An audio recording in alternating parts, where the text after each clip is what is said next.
in the crossfire. iPhone 10 versus iPhone 8 Plus versus S9 Plus versus Note 8. That video is coming up right now. Let's go. So what is up, guys? Nick here, helping you to master your technology. Welcome to the iPhone 10 versus the 8 Plus versus the Samsung Galaxy S9 Plus versus the Samsung Galaxy Note 8. Now, the reason I'm doing this video is because I got a question in just yesterday as I was preparing part 3 of the Samsung versus Apple series. This is actually not the same video. We're going to be talking about which one of these to buy right now.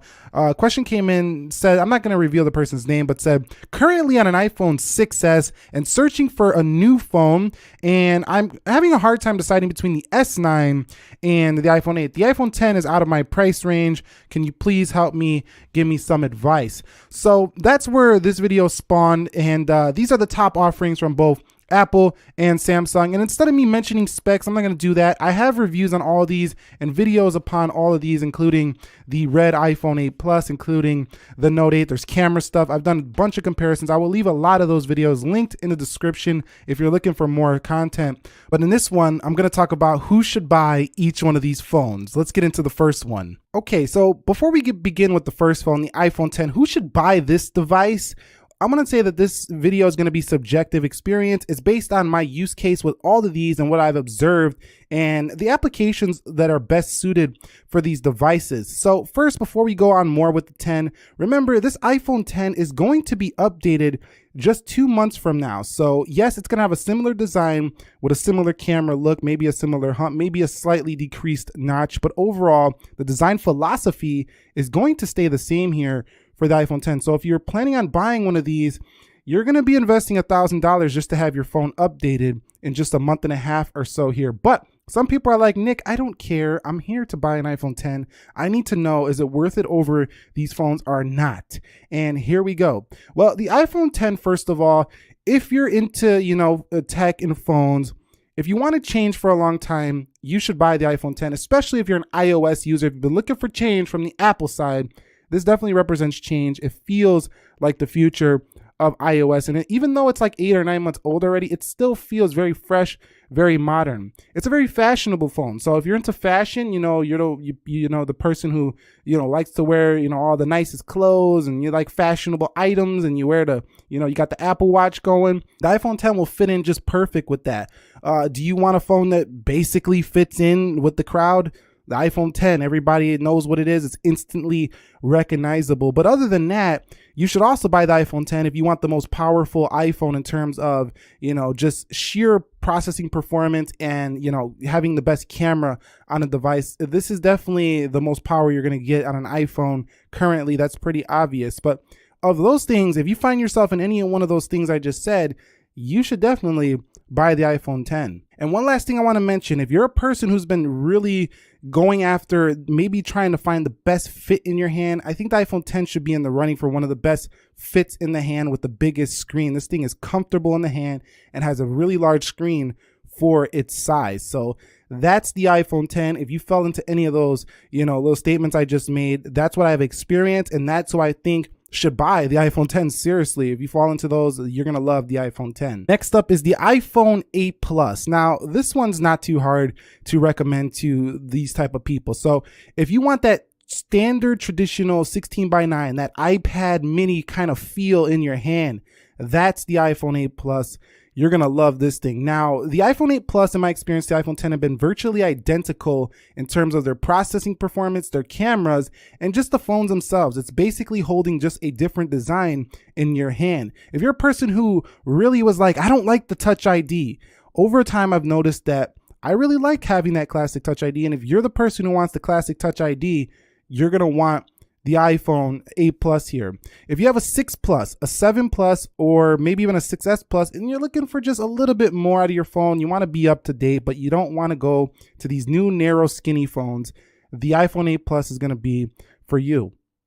And if you're a person who says, you know what, I'm done, I'm not paying $1,000 for a phone, that's not happening, never for me. I mean, I would, because I like to be on the latest and greatest tech, but if you're the person who's saying, no, I'm just not doing that for a phone, The 8 Plus I think is your second best choice you can get from Apple. So if you found yourself in any one of those categories, the iPhone 8 Plus should definitely do the trick. And if you buy the product red, you are supporting HIV and AIDS. Moving on to the Samsung Galaxy S9 Plus. Now, this one has been heavily marketed, all over the place. So I'm pretty sure you recognize Galaxy S9 Plus. They just came out with a gold variant of this phone.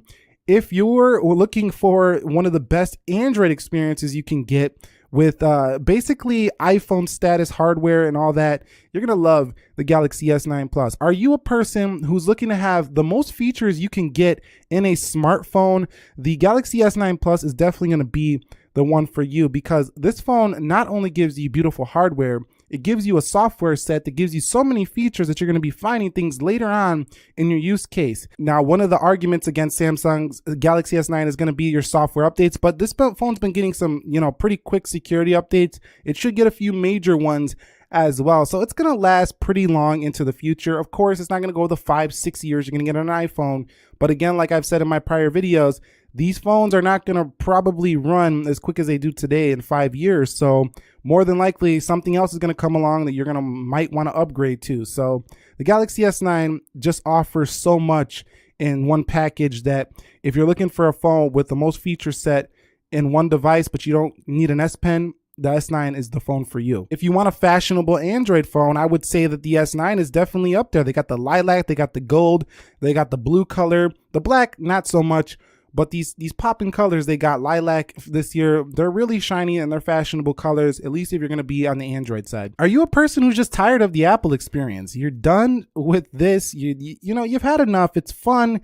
You'll keep aside iPhone, but you're ready to try something from Android. And you want to go totally anti-Apple. You don't want to stay even similar. I think that the S9 is a very different experience. It's kind of like the anti-Apple experience versus like maybe a Huawei phone is closer to the iOS experience with the EMUI. This is more like an anti-Apple experience. No notch, features you could never get on an iPhone. So if you're that person and you want to go totally on the opposite end of the Apple spectrum, you're going to really love the S9. And I cannot forget to mention, if you're looking for one of the best and most versatile camera packages on a smartphone, the S9 with its variable aperture camera and dual setup with the telephoto lens is going to be one of the best packages you can get. Also, going at a f1.5 stop gives you incredible low light photos for the S9. You have pro modes as well in this camera. Our next part 3 with the Samsung versus Apple, we are going to talk about, more about these cameras between Samsung and Apple, but this is a phone comparison video here. That's going to be the S9. People looking for probably the most versatile camera package you can get on a phone. Going on to the Note 8, my favorite personal Samsung series of devices is the Note series due to the addition of the S Pen. Now, a lot of people will say this is unnecessary, you never really use it. Not true. If you're aware and conscientious of the fact that it's there, you will use the S Pen. It's actually very useful in a lot of cases. And once you use it, going back to another phone that doesn't have it is not the greatest experience, because you want to do things, you get used to it. It becomes a habit using it. Now, the Note 8, who should buy this phone? The person who's, doing all their business on their phone, big screen, very large, probably the biggest you can get on any flagship phone. The Note 8's right up there in that category. You're going to want the Note 8. Are you a person who really likes more of a squarish design? You're not into these curvy phones?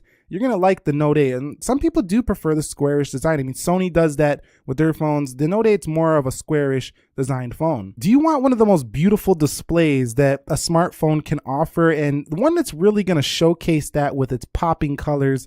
The Note 8 is going to impress you even a year after having this display. It is just a stunner in the display. So I think the display is most impressive on the Note 8 just due to its sheer capacity, size, and its vibrancy of colors. Now, a lot of sources can claim the iPhone X wins on the accuracy category. You can have your accuracy all day. When it comes to a display impressing you, the Note 8 is the one that's going to make people take a second look. And are you artistic? Do you like to do a lot of drawing, but you want to do stuff on digital now? Then the S Pen is going to be unbeatable here for you as well. They even have a little coloring section where you could color on your device as well. And just like I mentioned with the S9, expandable storage, DeX compatibility, you can turn this into a little mini pocket computer. If you find yourself falling into any of those categories, you should buy the Note 8. So before we close this out, I want to talk about battery, and I'll tell you which ones have the best battery in my experience, in like best to last. All right, so in the real world, the phone that has the best battery life here in my experience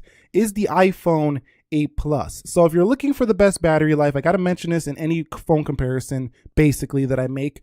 The iPhone 8 Plus is going to be my pick for the best battery life. It's the one that lasted me the longest in my use case. Next up is the Galaxy S9 Plus with the second longest battery life I've seen, getting me through a full day quite easily with the Galaxy S9 Plus. Now, the iPhone 10 is pretty much neck and neck with the S9 Plus, very close.